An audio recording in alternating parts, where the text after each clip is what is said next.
Hi everybody, Talking Tiny with Tara. All right, so today's episode, what we're going to talk about is future series ideas.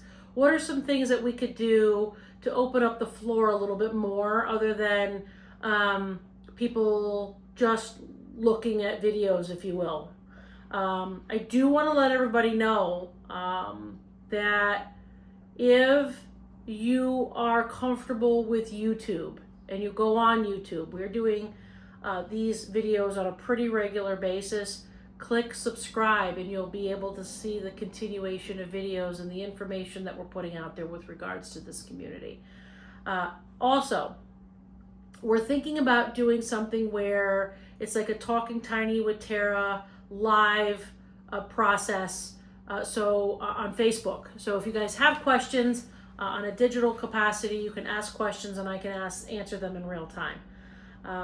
Another option would be a founder Fridays kind of a day where I would go and station myself somewhere, and if anybody wants to come and talk to me, it's an open platform for people to come and ask some questions, meet me face to face, and to start building the rapport, making myself available visibly but also physically, because I don't know about you guys, but when I meet with people, I want to kind of get a feel for who they are. So I think that that's a really important component to this, because you guys essentially out there in the wild are trusting me to potentially create this environment on everybody's behalf. So I'm not this myth person that's just creating videos and it's all a scam and things of that nature. This is very real and this is very important, and this is something where I want people to be comfortable.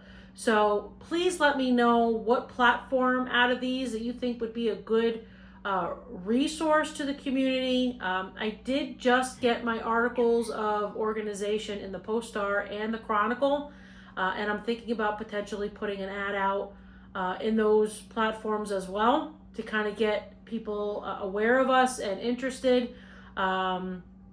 Because depending on the piece of property that we actually wind up securing, it could be anywhere between 80 to maybe 100, 105 tiny homes.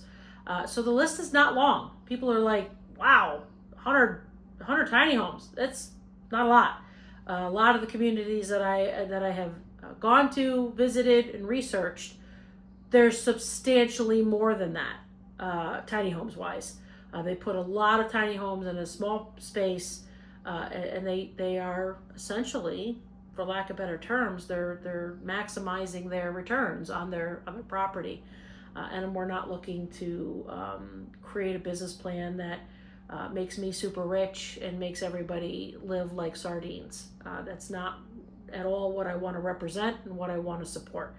So again, back to meeting me face to face, having the live option. Please let me know what you guys think, like what would be a good option and what would make people comfortable.